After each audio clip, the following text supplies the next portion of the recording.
everybody. Everybody, I'm back.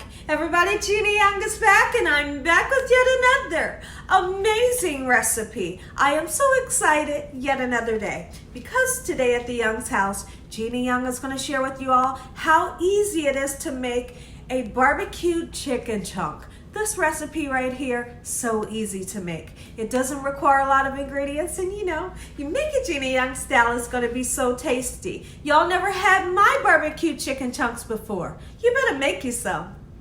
Here are the lovely ingredients you will need. The first thing that you want to do is decide what type of chicken you want to use, whether you want to use the thighs or you want to use the breast. What I like to do when I'm making this here recipe, I like to use the breast. Okay, so we have some beautiful breast here that I have washed with lemon juice, salt, and water, and then I've patted dry with a paper towel. You're going to need some flour, okay?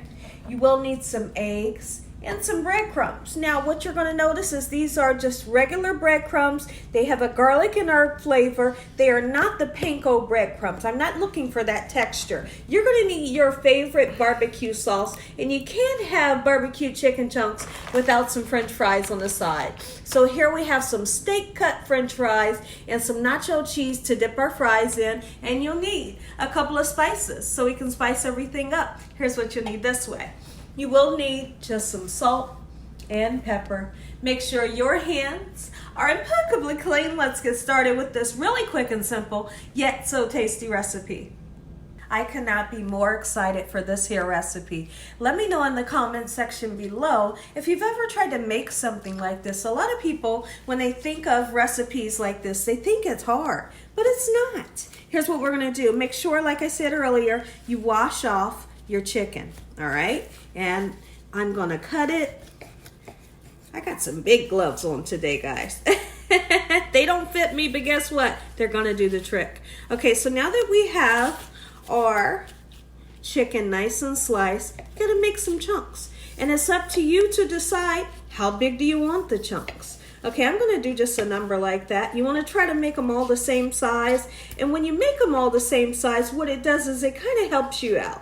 And the way it helps you out is if you make little tiny ones and big ones, the little ones will get done before the big ones. When you make them all the same size, they're all gonna get done around the same time. And the only thing you're looking for when you're looking for doneness, when it comes to this, you're gonna look for that beautiful golden brown color that we all love, and guess what? Voila, it's gonna be done. And doggone it, it's gonna be delicious. I'm gonna continue to slice these up just like so. When I come back, I'll show you what to do next.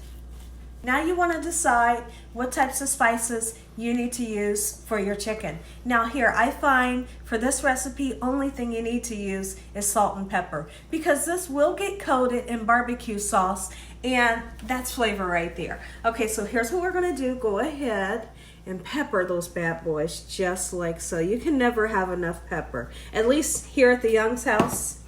All right, so I'm gonna put some salt on just like so. And let's talk about something really quickly. I never want you all to take your meat right out of the refrigerator and start to cook it right away, because there's something that happens. What happens when your meat is a little too cold is once it hits that hot pan or your hot oil, it will seize up and get dry. And we're not making any dried meats here at the Young's house. So what you do is you take it out and let it rest on the counter for at least a half an hour. And then once you get your spices on, let those spices kind of seep down into that protein for at least 12 minutes, and then proceed with cooking it. And trust me, it's gonna be juicy if you do it that way.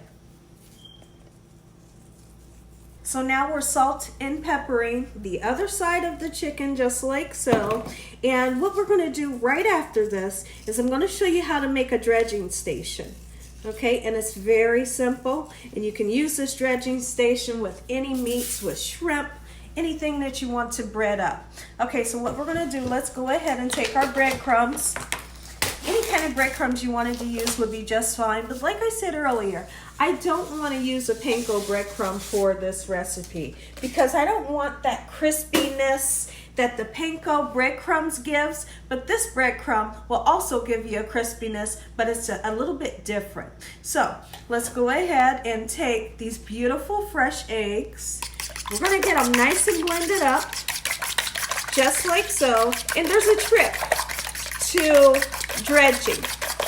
And the first thing that you want to do when you're dredging is you always need to put something dry onto your meat or your seafood, okay? And what we're going to start off with, our dry, in this case, would be the flour, okay? So in we're going to go with the flour. Let's kind of set it up this way. I hope y'all are having an amazing day today.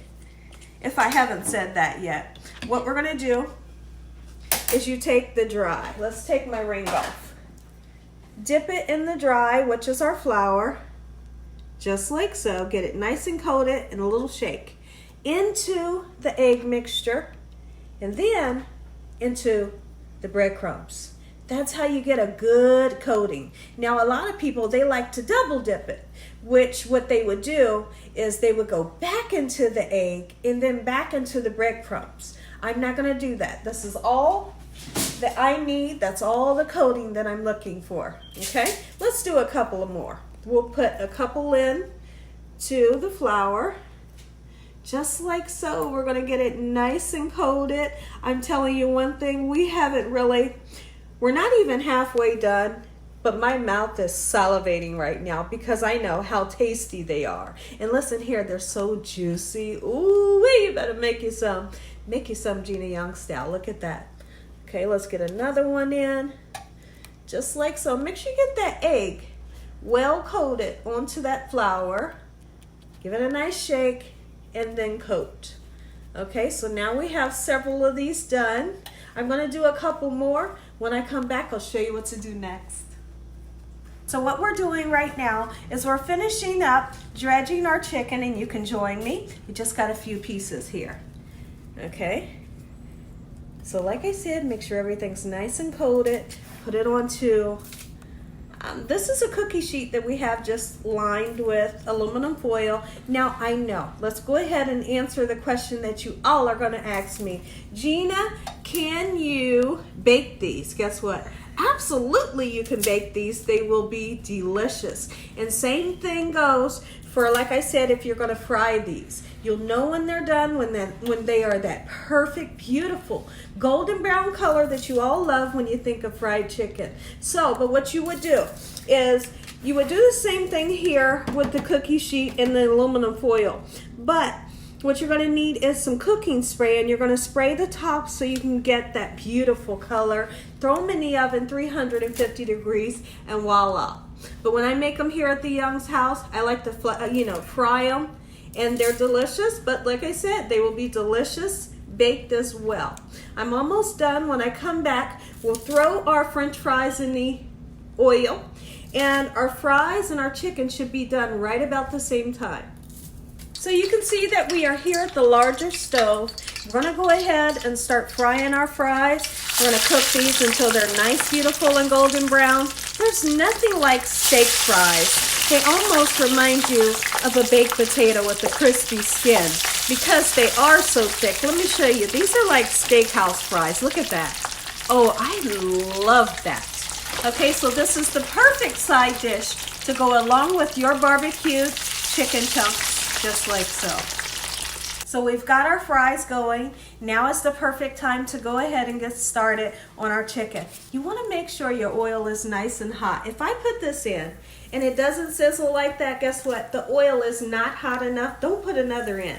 You never want to overcrowd your pan, okay? Know how big your pan is and how much chicken you're going to put in. And it's okay if you have to do a couple of different batches because you feel like you might overcrowd it. That's the best thing to do, because if you overcrowd it, the chicken will steam and it'll really come out with the funky texture that we're not looking for, okay? So I got a nice big pan here, and I know how many chunks I'm putting in. I'm only going to have to do one batch here. Let me know in the comment section below if you're going to decide to make this and what you think about this recipe. All we're looking for, nice, beautiful golden brown color. I can't stress it enough. Don't overcook your chicken. One of the worst things that you can do is overcook chicken breast and then it's dry. We're over here at our French fries, and look at them. They are perfectly golden brown. And what I like to do is I'm going to sprinkle a little bit of garlic powder, salt and pepper on these bad boys, and listen here. Let's get them all out of the oil.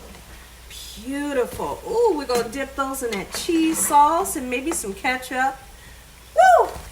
Let me know in the comment section if you love steak fries like I do.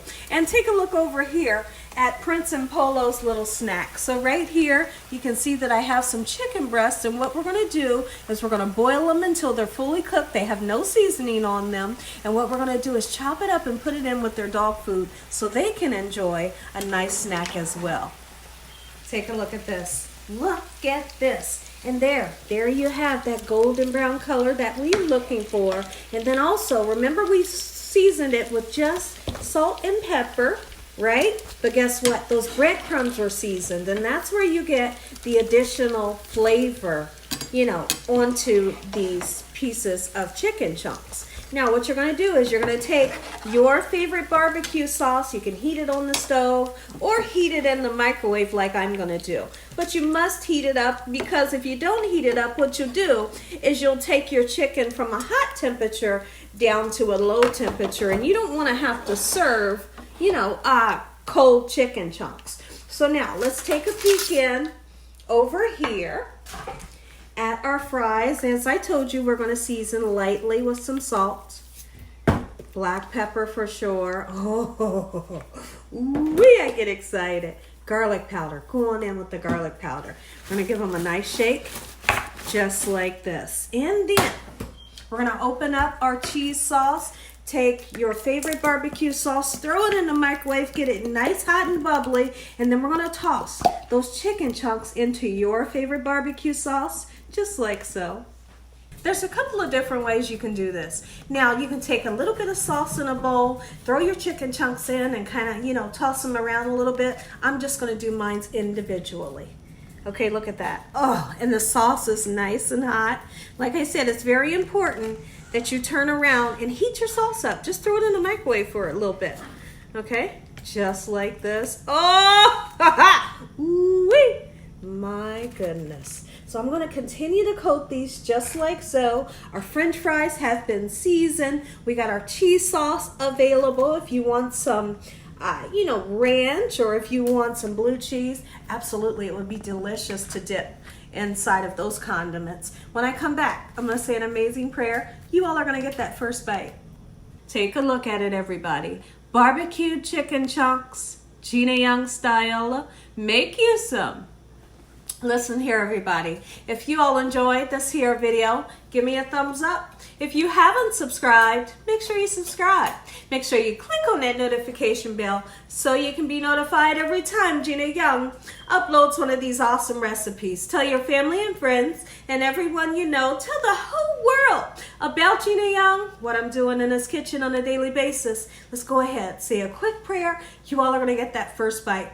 Heavenly Father, Lord Jesus, we want to thank you for another beautiful day today. Lord, we thank you for your love time, your mercy, and your understanding. Please forgive us for our sins. Come into our hearts. We make you our Lord and Savior. Send your angels down to surround us day and night, and your Holy Spirit to help us make good decisions. Give us peace over our minds in the name of Jesus. We pray that no weapons formed against us shall prosper. We bind the devil away from us in Jesus' name. Devil, you have no authority over this household. Heavenly Father, we thank you for the roof over our head, the food, love, peace, and the joy that you bring us every day. Amen. Amen. Once again, I'm going to give you all that bite. You can hear the dogs. They're getting anxious behind me. Okay, so here's what we're going to do. First thing I'm going to do, because these are steaming hot, look at this nice seasoned fry right here. You see the seasoning. That garlic and onion, or the garlic powder, the salt and pepper. Come on with a little dippity dip. Oh, take a bite. Let me know what you think. My goodness. Okay, hold on, guys. I got you a piece of chicken boiling. Be patient. So here's what we're going to do. I'm going to give you all a bite of this one. That big hunk of a chunk right there. Okay, here's what I am going to do. I'm not going to bite into it because of my braces, but I am going to cut into it so you can see this lovely gorgeousness and how well done it is. Look at that. Oh, yet it's still juicy. And as always, God bless. And